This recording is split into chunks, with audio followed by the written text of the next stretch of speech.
今日係2026年3月23號星期日，好耐冇同大家跟進過黃金同埋白銀走勢㗎啦。咁因為而家見到黃金有一個比較明顯嘅調整啊，咁就可以喺度再次同大家更新翻個大方向係點樣睇嚟緊未來嘅市況嘅。咁記住，如果中意呢條片嘅話記得訂閱啦、like 同埋 subscribe 我呢個 channel。咁你哋嘅 like 同埋留言都係我繼續錄片嘅動力嚟嘅。開始之前都留意啦，以上嘅內容純粹波浪理論技術教學嘅分析嘅啫，並唔涉及任何投資嘅建議。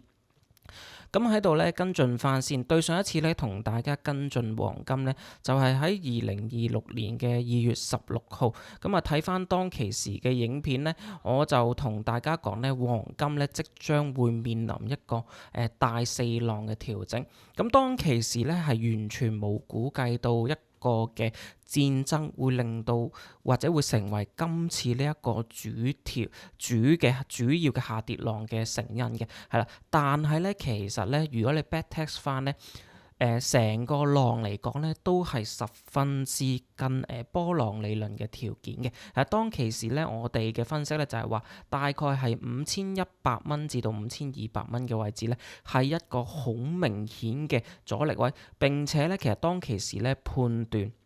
黃金並冇條件再去行一個破頂嘅浪，係啦，因為當其時2月嘅時候已經要睇美股要出現一個比較明顯嘅調整㗎啦。但係你要見到黃金首當其衝已經係好明顯係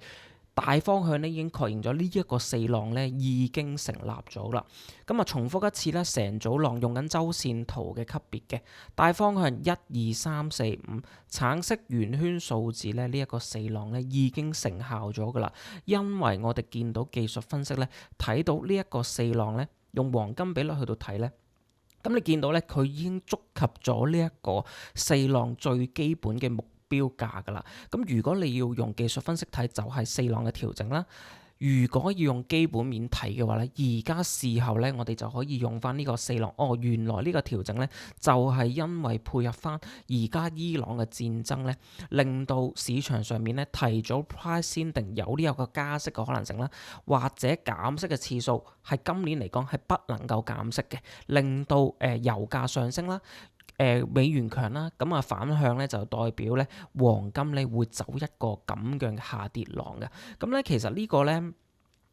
一個長線嘅投資嘅角度嚟講一個技術分析你要見到其實當其時冇人預測到調整嘅成因，但係其實技術分析已經偷步話咗俾我知呢一個四浪將會成立，係啦。咁你事後睇翻原來係真係有一個基本面配合翻技術面嘅情況會發生嘅。好啦，頭先講過啦，四浪嘅位置0.236 4290啦，0.382會去翻3600蚊嘅位置嘅。如果要我揀一個大方向啦，或者你要用支槍指住我頭，叫我二選一嘅話我會認為今年黃金或者今年黃金唔會有一個牛市，並且好大機會會調整落到一個比較重要嘅支持位。而呢個支持位係如果有參加到一個技術分析啦，或者參加咗波浪班我都不斷咁強調啦，指四浪永遠係一個十分之重嘅技術分析嘅支持位嚟嘅。即係話換句説話嚟講，黃金今年絕對係一個走熊市，而佢嘅大位會去到3184蚊，並且會同呢一個嘅指四浪有一個側面嘅吻合嘅。好啦，咁我哋唔好睇到咁短，或者我哋唔好睇到咁長先。我哋先用一個比較短嘅 time frame 去計一計，因為其實用日線圖你要好清晰咁見到呢一度已經係出咗一個好明顯嘅 A、B、C 浪，但係技術分析都話俾我知呢一個 C 浪仲未調整完成嘅，係咪 C 浪急跌啦？而 C 浪入邊我哋會見到5個嘅下跌浪，1、2、3、4、5。咁你見到今次嘅下跌浪個幅度十分之深啊！咁如果用技術分析嘅都知道啦，我哋同時間亦都可以用一個嘅延伸比率去計一計呢一個嘅C 浪嘅目標嘅。咁輕輕拉一拉，好簡單嘅啫。大家用 Trading View 咧已經可以用到噶啦。咁啊，見唔見到佢1:1嘅 target 咧，其實已經 hit 到啦。咁啊，而家盤前嘅時間咧，今朝早最低跌到落去4099蚊，而家咧出現咗一個小幅嘅反彈，但係咧我並唔認為咧黃金會喺呢個位置咧見底嘅，係啦，因為基本面冇配合啦，技術分析冇配合。技術分析咧頭先講過啦，下跌咧要見到5組浪嘅，1、2、3、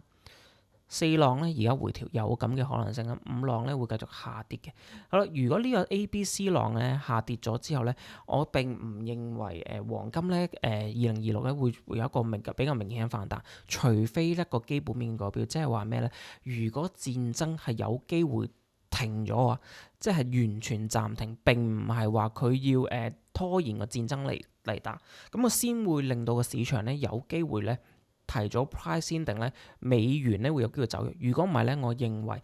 even 呢一個嘅4浪回調再下跌5浪咧，黃金冇辦法咧會即時破頂嘅。咁我認為咧佢有機會咧，第一佢有機會喺呢度咧做翻一個最中長線嘅3角形調整啦。咁咧呢度咧有少少 tricky 嘅，就係話如果呢個 C 浪咧，假設個 C 浪咧跌到落去呢啲位置啦，3200啊、3600呢啲位置嘅話咧，咁啊 expect 短期會有個反彈，並且不能夠破頂嘅話咧，咁一樣嘅大方向咧會再睇佢一個咧好漫長嘅延伸，即係話大機會率再喺度咧行一個3角形嘅調整，即係話呢個 A、B、C 浪形成咗一個大嘅 A 浪啦，B 浪反彈，C 浪下跌。D 浪反彈，E 浪下跌，咁你會有一個比較明顯嘅長時間嘅週期咧，就會介乎啊，我自己就咁睇咧，就3600頂部咧就係5600蚊左右，佢會喺呢一個格上面咧做翻一個，我諗可能大半年啦至1年嘅調整咧，會喺呢一個最長嘅調整啊，用一個時間去換取呢個格嘅調整嚟講，嗰個調整會用呢個方式啊，係啦，咁呢個咧會可以留翻俾大家參考啦。咁另外咧我都強調啦，首要條件咧要睇黃金咧繼續上升咧，第一一定係要配合一個弱嘅美元啦。咁如果咧你係信呢一個嘅投資邏輯啦，或者你認為咧美元咧去走就繼續走弱啦，只不過咧短線咧會有一個戰爭時咧受到戰爭時嘅影響咧，令到黃金出現調整。咁如果你係 buy 呢個 logic 嘅話咧，或者你認為戰爭只係一個短期嘅狀況啦。even 我係覺得戰爭係短期嘅，係啦。咁如果你係相信呢套邏輯嘅話咧，咁咧我自己咧嘅資產配置咧就可以考慮喺呢一啲嘅4浪嘅位置，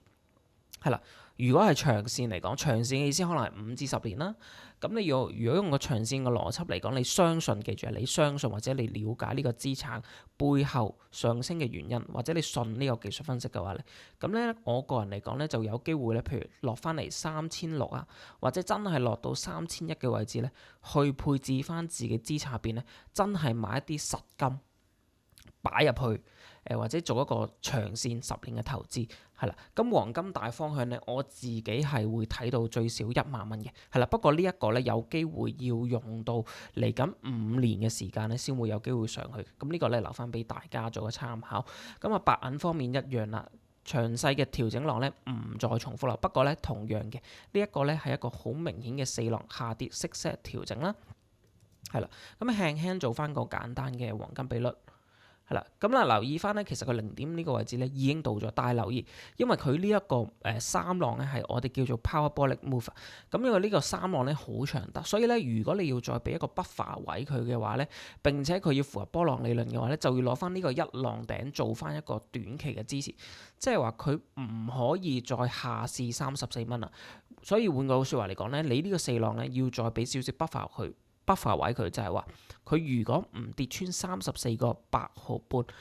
銀咧大方向咧都係有機會係行一個4浪